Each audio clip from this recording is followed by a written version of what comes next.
Welcome, my friends, to an exploration of Middle-earth that dives deep into the stories behind the shadows. Today, we'll embark on a journey through the dark and mysterious history of the Nine Rings of Power, their doomed bearers, and the ominous Nazgûl they became. Drawing directly from Tolkien's legendary works like The Lord of the Rings, The Silmarillion, and Unfinished Tales, this is not just a story. It's a glimpse into the soul of Middle-earth, where glory and tragedy walk hand in hand.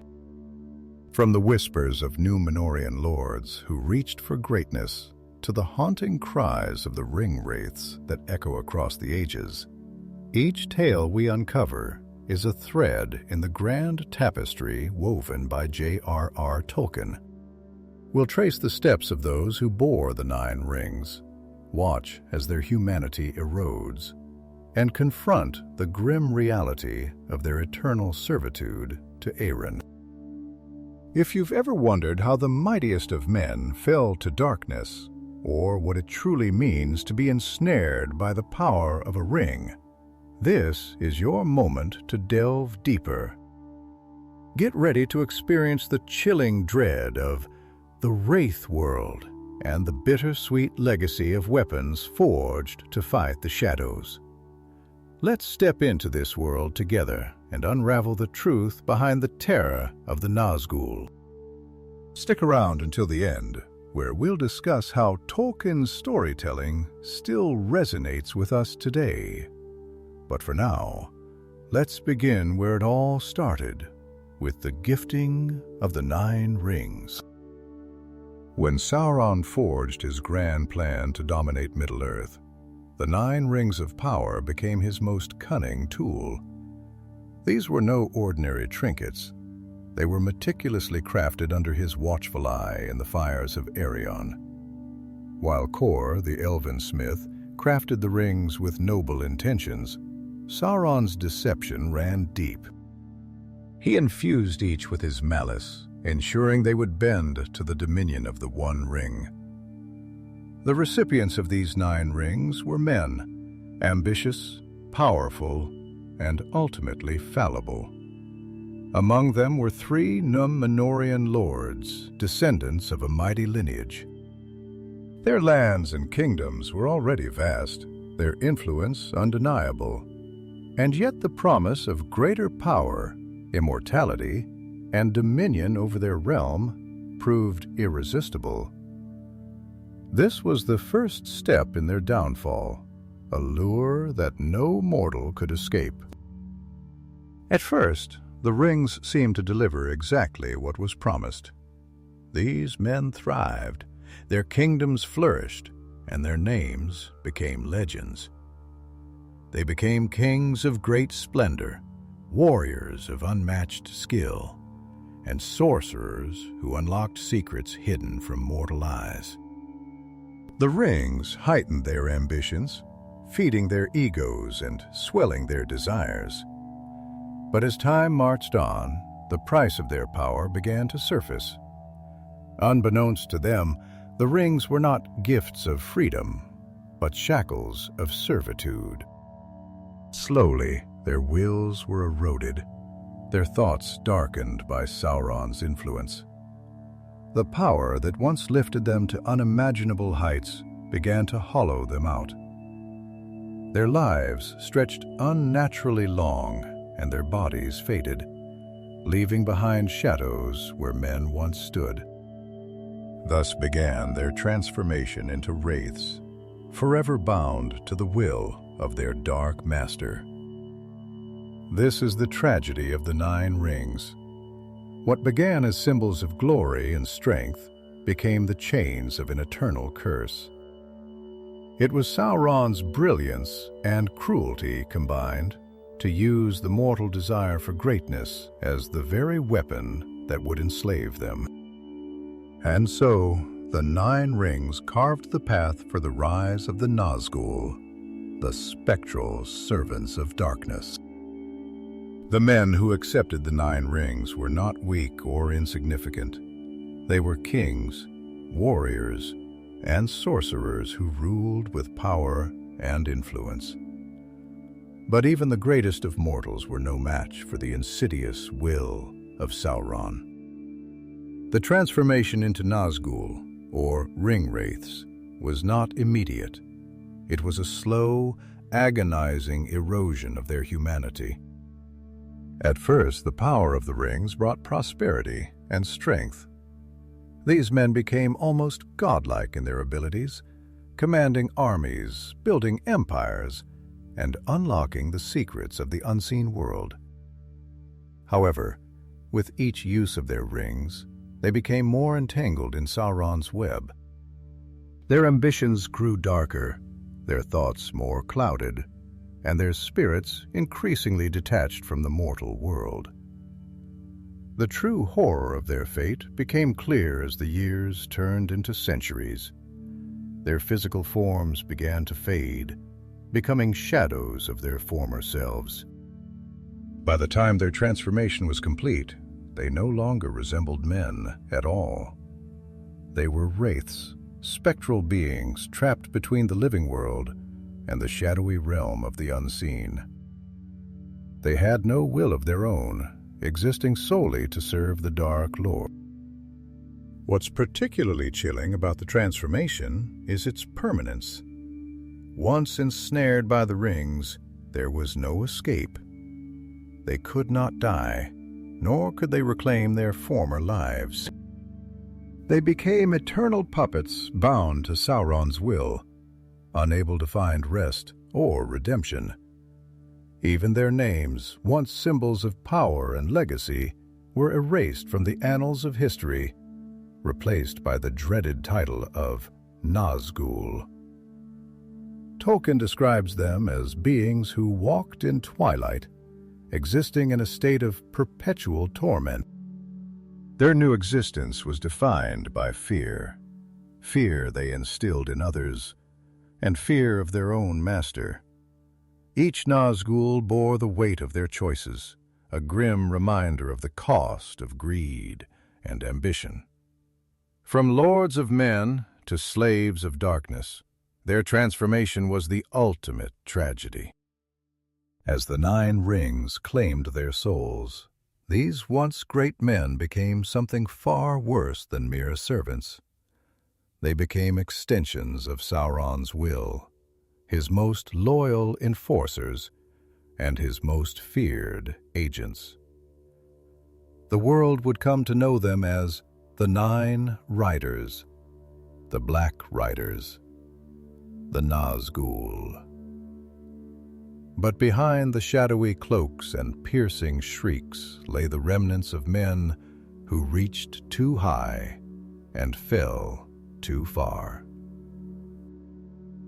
The fall of Sauron at the end of the Second Age was one of the most pivotal moments in the history of Middle-earth.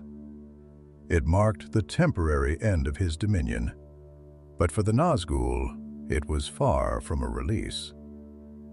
When Sauron was defeated on the slopes of Mount Doom and the One Ring was taken by Isildur, the Nazgûl, now fully enslaved to the power of the ring, were left in a state of limbo. Without the presence of the One Ring, the Nazgûl lost their ability to maintain physical form. They became formless wraiths lingering in the shadows, unable to act without the guidance of their master. For a time, Middle-earth knew a fragile peace. But those who understood the true nature of the Nazgûl knew that their absence was not a sign of their end, but a prelude to their return. Even in his disembodied state, Sauron's will endured. The Nazgûl, bound irrevocably to him, waited for the time when his power would rise again. Their loyalty was unshakable, not because of choice, but because the rings they bore had consumed their very essence. They were not independent beings, but extensions of Sauron's malice and domination. This liminal existence only emphasized their tragic nature. Unlike their master, who retained some semblance of agency as a spirit, The Nazgûl were utterly lost without him. They drifted in the void, neither living nor fully dead, waiting for the inevitable resurgence of their dark lord. And that resurgence would come. As Sauron began to re his strength in the dark corners of Middle-earth during the Third Age, the return of the Nazgûl marked the rekindling of Sauron's ambitions. When he rose again in the fortress of Dol Guldur, the Nazgûl became active once more, emerging from the shadows to enact his will. Their reappearance was not only a symbol of Sauron's growing power, but a chilling reminder that the darkness never truly dies in Middle-earth. It only waits. This cycle of servitude and resurgence defined the existence of the Nazgûl. They were not just servants of Sauron, they were manifestations of his lingering evil. Their presence served as a warning to all who underestimated the power of the One Ring and the reach of its creator. Though Sauron's body could be destroyed, the Nazgûl stood as proof that his spirit and influence could not be so easily undone. The story of Isildur is one of the most heart-wrenching and pivotal moments in the history of Middle-earth. A hero of his time, Isildur played a key role in the final defeat of Sauron at the end of the Second Age. Yet his legacy would not be one of triumph, but of tragedy, all because of the One Ring and its corrupting power. Isildur's moment of glory came when he cut the One Ring from Sauron's hand during the siege of Barrow. Armed with the broken blade of Naril, he dealt the blow that brought the Dark Lord's physical form to ruin. But when the time came to destroy the ring, Isildur faltered. Standing on the very edge of Mount Doom, he claimed it for himself, calling it a token of his victory and a legacy for his line. It was a decision that would haunt Middle-earth for centuries. The ring's influence over Isildur was immediate and subtle. Once a noble and valiant leader, he became consumed by its allure. Though he justified his decision to keep the ring, he could not see the shadow it cast over his heart. It promised power and eternal glory, but in truth, it had already begun its work to bring about his downfall. This came to pass not long after the great victory. On his journey back to Gondor, Isildur and his company were ambushed by a horde of orcs in the Gladden fields.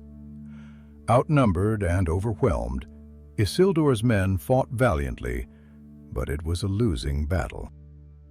In desperation, Isildur used the power of the ring to vanish from mortal sight, attempting to escape the carnage. But the ring betrayed him, as it had betrayed so many before and would betray countless others after. As he swam across the Anduin River to evade his pursuers, the ring slipped from his finger, abandoning him to his fate. Stripped of its protection, Isildur was discovered by the orcs and slain. His body was lost to the river, and the ring sank to the murky depths, hidden for generations. The tragedy of Isildur is a powerful lesson within Tolkien's legendarium. He was not an evil man, but the ring's corrupting influence preyed on his human weaknesses: pride, ambition, and a desire to preserve his legacy. In choosing to keep the ring, he not only sealed his own doom, but also set the stage for Sauron's eventual return. The legacy of Isildur serves as a warning of the peril that comes with possessing such a dangerous artifact. Sauron's defeat at the end of the Second Age left him disembodied, but not destroyed. His spirit lingered, scheming and waiting for the moment to rise again. The seeds of his return were sown in the shadows of Middle-earth during the Third Age, where his malevolent will began to take shape once more. Around the year 1050 of the Third Age, whispers of a dark power stirring in Greenwood the Great began to spread.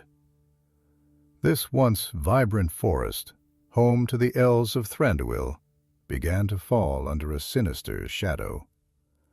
Strange creatures crept through its trees, and a malign presence was felt by all who dwell near. Over time, the forest came to be known as Mirkwood, a grim reflection of its corrupted state. This dark power was none other than Sauron. Though he had not yet revealed himself openly for centuries, he operated from Dol Guldur, a fortress hidden deep within Mirkwood.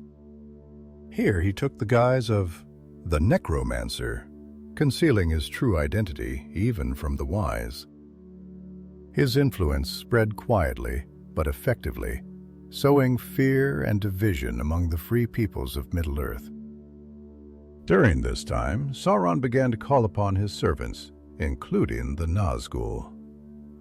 The Witch-king, his most trusted lieutenant, was dispatched to lead the Nazgûl in furthering Sauron's plans. Their dark presence was felt across Middle-earth as they hunted for any trace of the One Ring, which they knew would bring their master back to full power. The return of Sauron marked a turning point in the Third Age. Though he was weaker than before, his malice and cunning were undiminished. He manipulated events from the shadows, stoking the fires of conflict and turning the hearts of men against each other. His influence even reached kingdoms like Gondor and Rohan, eroding their strength from within. Sauron's resurgence in Dol Guldur did not go unnoticed by the wise. The White Council, led by Saruman, Galadriel, Elrond, and Gandalf, debated the growing threat. Gandalf himself ventured into Dol Guldur and confirmed that the shadow in the forest was indeed Sauron. Yet, even with this knowledge, the road to confronting him was fraught with division, as Saruman secretly sought the ring for himself. The return of Sauron was a slow and insidious process, mirroring the gradual corruption he spread through the Nine Rings and the Nazgûl. By the time his full strength was revealed, it was almost too late to stop him. His rise serves as a reminder that evil, though it may be beaten down, is never entirely vanquished. It lurks in the darkness, waiting for the opportunity to strike again. The Nazgûl, or ring wraiths, were not simply servants of Sauron. They were extensions of his will, weapons of fear and domination. Their presence alone was enough to chill the blood of the bravest warriors, and their powers made them nearly unstoppable agents of terror. As the Dark Lord's most loyal servants, their influence spanned centuries, leaving scars across Middle-earth. The power of the Nazgûl was rooted in the 9 rings they bore. These rings granted them access to the unseen world, a spectral dimension where they thrive. They could pass unnoticed by mortal eyes, moving as shadows and whispers. But their true menace lay in their ability to wield fear as a weapon. Tolkien described their presence as a pervasive malice, an aura of dread that could break the resolve of even the most stalwart hearts. One of their most infamous abilities was the Black Breath, a noxious aura that spread despair and illness. Those who came too close to the Nazgûl often found themselves overcome by a cold, oppressive despair that lingered long after the wraiths had passed. In battle, their shrieks, a piercing, otherworldly cry, could drive even the most seasoned warriors to their knees, paralyzed by terror. The Nazgûl were also formidable in physical combat. Though their strength did not come from brute force, they wielded weapons imbued with dark sorcery, such as the Barrow-blades, which inflicted wounds that could not heal. A shard of such a blade left in a victim's flesh would slowly transform them into a wraith, binding their soul to the unseen world. This made even the smallest scratch from their weapons of fate worse than death. Despite their spectral nature, the Nazgûl were not invincible. Certain weapons, like the Barrow-blades forged with ancient enchantments, could harm them. Their greatest vulnerability, however, was their reliance on the One Ring. Without Sauron's guidance and the power of the ring, they were significantly weakened, their physical forms dissolving into the shadows from which they came. The Nazgûl's power was not just a tool of war, but a psychological weapon. They represented the inevitability of Sauron's dominion, a constant reminder that resistance was futile. Whether hunting for the One Ring or leading army into battle, their presence turned the tide of events in Middle-earth, leaving an indelible mark on its history. The Witch-king of Angmar, leader of the Nazgûl, stood as Sauron's most formidable lieutenant. Among the 9 Wraiths, he was the most powerful and feared, wielding weapons and sorcery that struck terror into the hearts of all who opposed him. His rise to infamy and the dread he inspired made him one of Middle-earth's most iconic figures of evil. The Witch-king's weapons were extensions of his malice. His most infamous tool was the Barrow-blade, a cursed weapon designed to inflict wounds that could never fully heal. When Frodo was stabbed with this blade on Weathertop, a shard of the weapon remained lodged in his body, threatening to pull him into the Wraith-world. The blade's malevolent intent was to corrupt the victim, turning them into a wraith under Sauron's control, a fate that loomed over Frodo until it was removed. In addition to his blade, the Witch-king wielded a massive black mace, which he used to devastating effect during the Battle of the Pina Fields. This weapon was not just a tool of destruction, but a symbol of despair. With every crushing blow, it shattered bodies and hopes alike, leaving those who faced him in utter ruin. His strength in battle was further amplified by his ability to instill fear, which often rendered his enemies powerless before he even struck.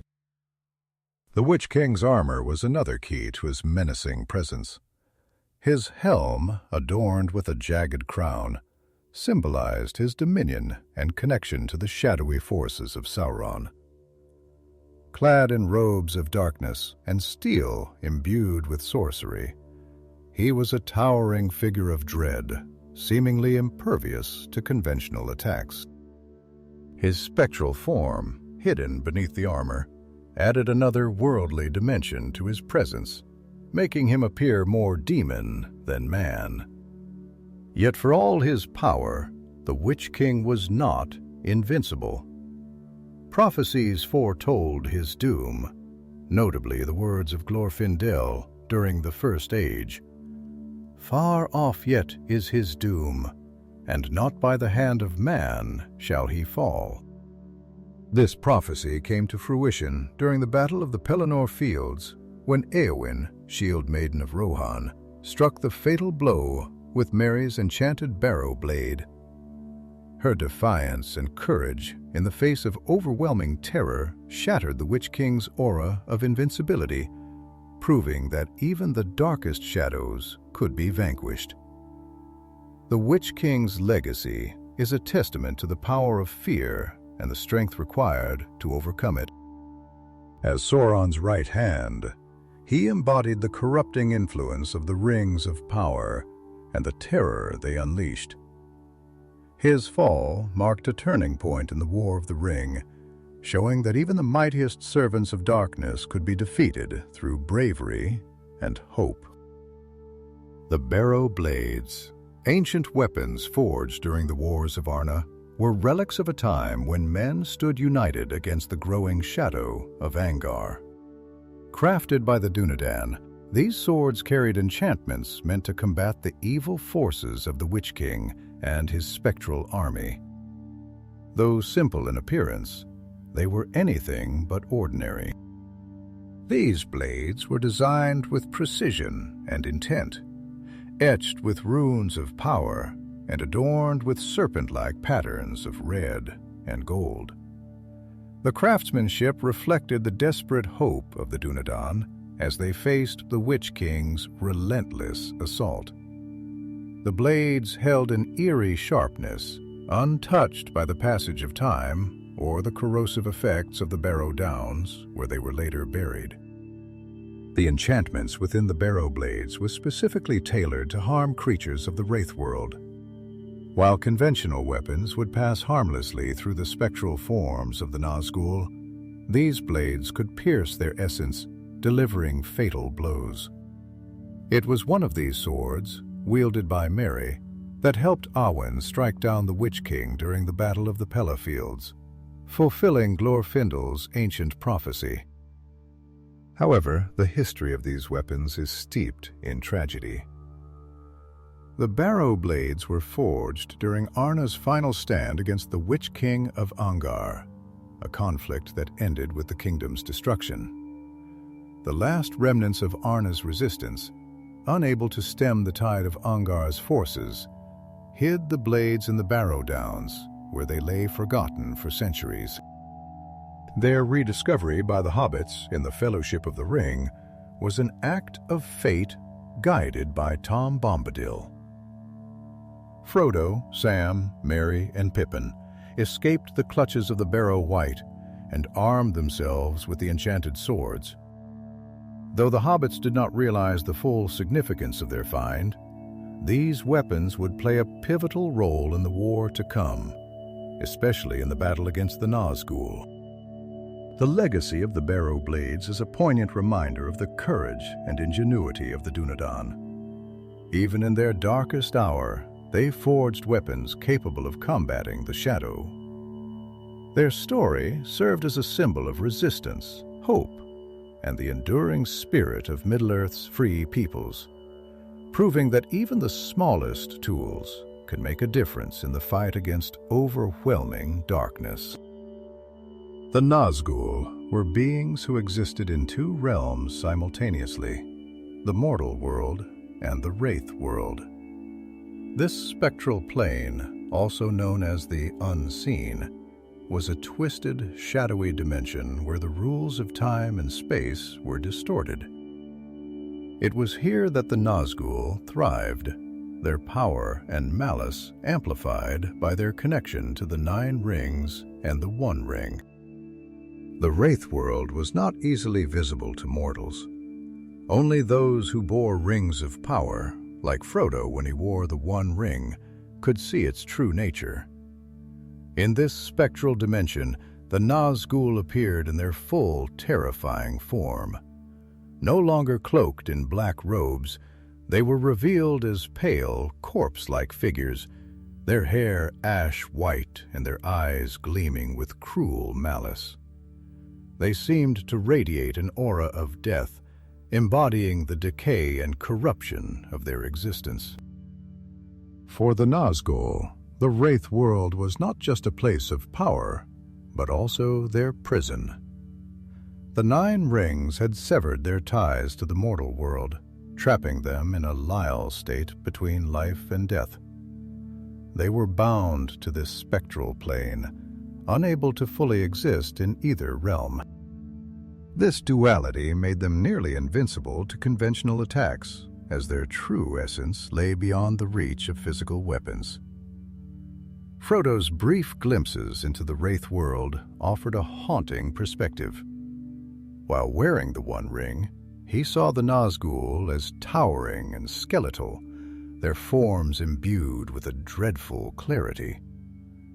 The mortal world appeared faded and distant, as though viewed through a veil of shadow. This was the true power of the Wraith-world. It blurred the lines between reality and nightmare, drawing those who gazed upon it closer to its corruption.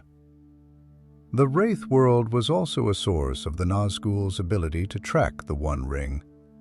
They did not hunt by sight or sound, but by sensing the ring's presence in the spectral plane.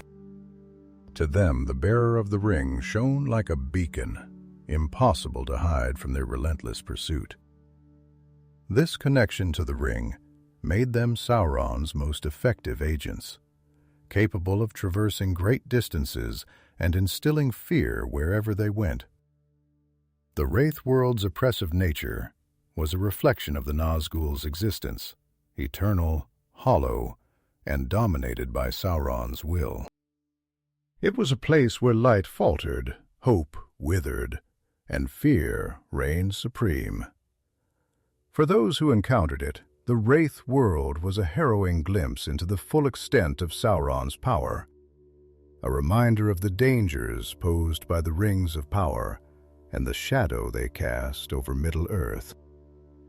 The fall of Caelin, one of the Dúnedain kingdoms in the north, marked the tragic end of an era.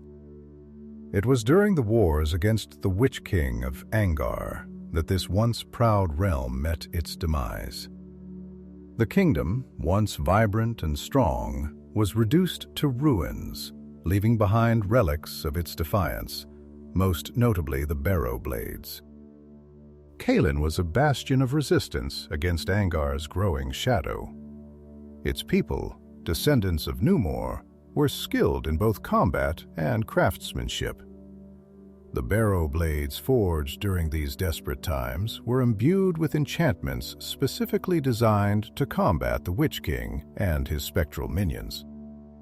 These weapons were the embodiment of hope in a time of despair, their steel etched with runes of protection and defiance. Despite their valiant efforts, the forces of Caelin could not withstand the might of Angmar. The Witch-king's relentless assaults, coupled with treachery and dwindling numbers, led to the kingdom's collapse. Its lands were despoiled, its keeps reduced to rubble, and its people either slaughtered or scattered. The Barrow-blades, symbols of their resistance, were buried alongside the last of Caelin's warriors in the Barrow Downs, their legacy left to slumber beneath the earth. The blades rested in the tombs for centuries, forgotten by all but a few. When the hobbits stumbled upon the Barrow Downs in the Fellowship of the Ring, they unknowingly unearthed a piece of this lost history. Saved from the Barrow Wight by Tom Bombadil, they were gifted the swords, each perfectly preserved despite the passage of time. Though the hobbits did not understand the significance of their find, the blades would prove essential in the battles to come. The legacy of the Barrow-blades came full circle during the Battle of the Pellow Fields. Merry, armed with one of these ancient weapons, struck a blow against the Witch-king, weakening him and allowing Éowyn to deliver the fatal strike. This moment not only fulfilled Glorfindel's prophecy, but also highlighted the enduring strength of Caelin's defiance. Even in death, the kingdom's legacy continued to fight the shadow. The fall of Caelin and the enduring power of the Barrow-blades serve as a reminder of the resilience of Middle-earth's free peoples. Though their kingdoms may crumble, their spirits and their creations live on, offering hope and strength to future generations. It is a testament to Tolkien's recurring theme. Even in the face of overwhelming darkness, the smallest and most forgotten things can play a crucial role in turning the tide of history. The terror of the Nazgûl extended far beyond their physical presence or combat abilities. Their greatest weapon was fear, a primal, soul-deep dread that they wielded like a blade. The mere mention of their name could chill the hearts of the bravest warriors, and their presence on the battlefield often sowed chaos before a single strike was made. This psychological power stemmed from the aura of despair they radiated. Tolkien describes their presence as suffocating, a blackness that seemed to extinguish light and hope. When the Nazgûl approached, the world itself felt heavier, colors dulled, sounds became muted, and the air grew thick with an almost tangible dread. This was no mere illusion. It was the manifestation of their connection to Sauron's malice and the Wraith-world. One of their most fearsome tools was their piercing, otherworldly shriek. The sound was unnatural, a wail that cut through the air like a blade, freezing the blood of those who heard it. This cry was not just a sound, but an assault on the mind and spirit. Even the mightiest of warriors, such as Boromir, admitted to feeling their resolve weaken in the face of the Ringwraith's unrelenting dread. The psychological impact of the Nazgûl was not limited to combat. Their ability to spread fear was a weapon of domination used to control and manipulate others. In the Fellowship of the Ring, their mere presence in the Shire caused unease among the hobbits, though most were unaware of the true reason for their discomfort. This subtle influence demonstrated the far-reaching effects of their dark power. However, the fear they instilled was not invincible. Characters like Aragorn, Gandalf, and Éowyn stood against them, proving that courage, hope, and resolve could withstand even the deepest shadows. Aragorn's defense of Frodo at Weathertop and Éowyn's defiance during the Battle of the Pinor Fields are prime examples of how bravery could pierce the veil of fear and inspire others to resist. The Nazgûl's psychological power highlights one of Tolkien's central themes, the battle between light and darkness within the hearts of individuals. While the Ringwraiths embodied the consuming fear of despair and domination, those who stood against them represented the resilience of hope and courage. This duality is what makes their presence in the story so compelling. They are both a force to be reckoned with and a reminder of the strength it takes to face one's fears. The Nazgûl were not merely agents of fear and destruction. They were practitioners of dark and unspeakable rituals that deepened their connection to Sauron and the Wraith-world. These rituals served both as acts of servitude to their master and as displays of their corrupted nature, emphasizing the loss of humanity that defined their existence. One such ritual was their ability to drain life essence from their victims. In the Fellowship of the Ring, Frodo witnesses their malevolent power firsthand at Weathertop when he is stabbed by a Morgul blade. The slow, creeping transformation that the weapon induces is not only a physical curse, but also a spiritual one, a way to draw the victim closer to the Wraith-world and Sauron's dominion. The Nazgûl also demonstrated a macabre cruelty in their treatment of captives. Stories from the Third Age tell of their ability to instill terror in their prisoners, not merely through physical torment, but by stripping them of their will to resist. In some instances, their victims were used in sacrificial ceremonies, further strengthening the Nazgûl's ties to Sauron and their spectral power. These acts were not merely practical. They were psychological weapons designed to spread dread among the living. At Dol Guldur, the fortress where Sauron first began his return during the Third Age, the Nazgûl were known to perform rites that deepened the corruption of the land itself. Greenwood the Great became Mirkwood as their dark influence spread, twisting the forest into a place of shadow and fear.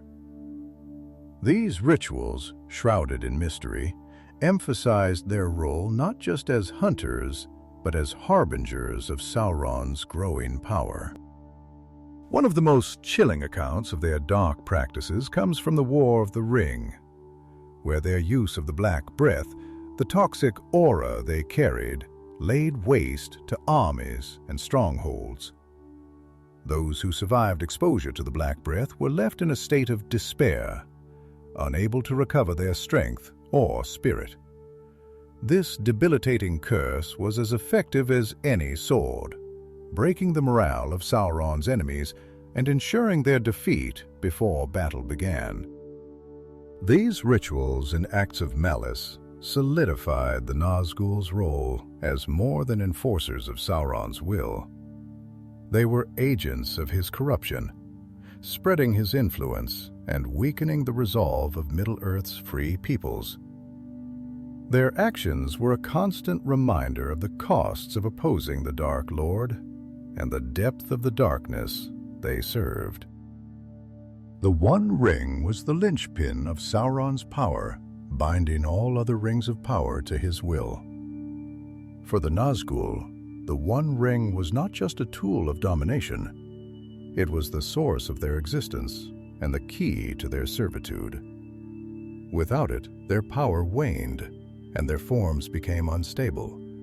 Yet they remained tethered to its fate, bound to hunt it relentlessly. The ring's influence over the Nazgûl was absolute. As bearers of the Nine Rings, they were initially gifted immense power, wealth, and longevity. However, the One Ring allowed Sauron to extend his dominion over them completely, reducing their wills to shadows of their former selves. They became mere extensions of his malice, incapable of independent thought or action. The One Ring's existence ensured their eternal servitude and their inability to escape the Wraith-world. When the ring was lost, the Nazgûl were thrown into a state of dormancy. Without the One Ring to anchor Sauron's power, they could no longer maintain physical forms. Yet even in this diminished state, they were drawn to its presence, sensing its power whenever it was near. This connection was their primary purpose during the War of the Ring, to recover the artifact that defined both their existence and their master's strength. The Nazgûl's hunt for the One Ring was relentless and terrifying. In the Fellowship of the Ring, their pursuit of Frodo demonstrates their unwavering connection to it. The ring acted as a beacon to the Wraith-world, shining brightly in their perception and making its bearer impossible to hide. This bond made the Nazgûl uniquely suited to track the ring, as they could sense it across great distances and through barriers of time and space. However, this connection was also their greatest weakness. The destruction of the One Ring would mean not only the end of Sauron, but the unraveling of the Nazgûl themselves. As the ring carried their master's essence, its destruction would sever their link to the mortal world, leaving them as nothing more than fading shadows. This ultimate vulnerability was a testament to the ring's dual nature.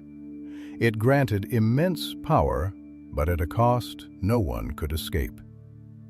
The relationship between the Nazgûl and the One Ring is one of complete dependency. It underscores Tolkien's recurring theme of power's corrupting influence. The ring, which initially promised greatness to all who bore it, became the source of their downfall, binding them eternally to Sauron's will. For the Nazgûl, there was no redemption, no escape, and no purpose beyond their connection to this singular artifact of darkness. If you've enjoyed this exploration of Middle-earth's darkest corners, let us know your thoughts in the comments. What moments from the stories of the Nazgûl resonate with you the most? Do you see them as symbols of ultimate evil, or as cautionary tales of what could happen to even the mightiest among us. We'd love to hear your perspective. Don't forget to like, share, and subscribe to the channel for more deep dives into the world of Tolkien. Whether it's the heroism of the free peoples or the haunting legacies of the fallen, we'll continue to explore the depths of this timeless legendarium. Until next time, may the light of Arundel guide you, and may the shadow of the Wraith-world never fall upon your path.